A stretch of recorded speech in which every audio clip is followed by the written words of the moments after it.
Olá pessoal, Pastor Milton César, capelão do Colégio Presbiteriano 15 de novembro. Nós estamos na Semana da Páscoa, ou como é conhecida popularmente, Semana Santa.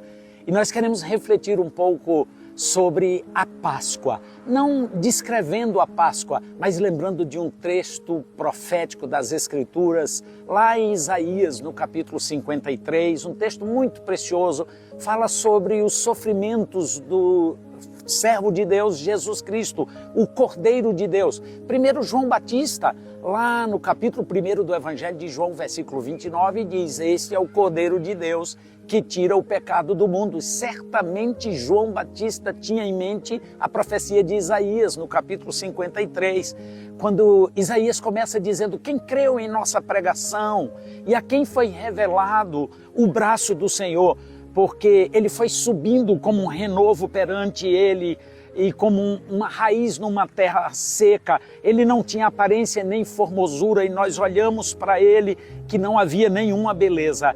Mas certamente, agora eu saltei para o versículo 4 de Isaías 53, certamente ele tomou sobre si as nossas enfermidades e as nossas dores levou sobre si, e nós o refutávamos por aflito, ferido de Deus e oprimido. Mas ele foi traspassado pelas nossas transgressões e moído pelas nossas iniquidades. O castigo que nos traz a paz estava sobre ele, e pelas suas pisaduras nós fomos sarados. Se eu for ler todo o capítulo 53 de Isaías, nós vamos encontrar uma magnífica descrição de todo o sofrimento que o Cordeiro de Deus recebeu sobre si para nos livrar das nossas iniquidades e do nosso pecado. Nesta semana de Páscoa, Semana Santa, você já refletiu sobre o verdadeiro significado?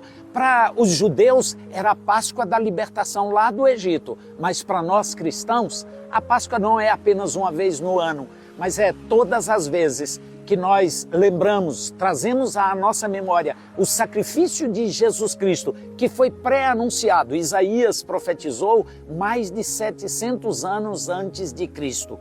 E tudo que ele profetizou se cumpriu. O versículo 7 diz: ele foi oprimido e humilhado, mas não abriu a boca.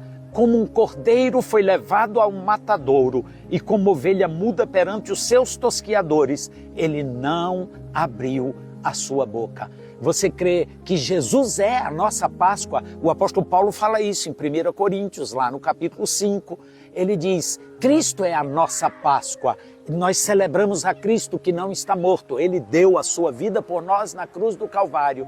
Mas ele ressuscitou ao terceiro dia. E nesta semana nós enfocamos aqui no colégio, em todos os nossos cultos e no culto especial de Páscoa, o sacrifício de Jesus e a sua vitória sobre a morte para nos dar vida eterna. Creia em Jesus, o Cordeiro de Deus que tira o pecado do mundo.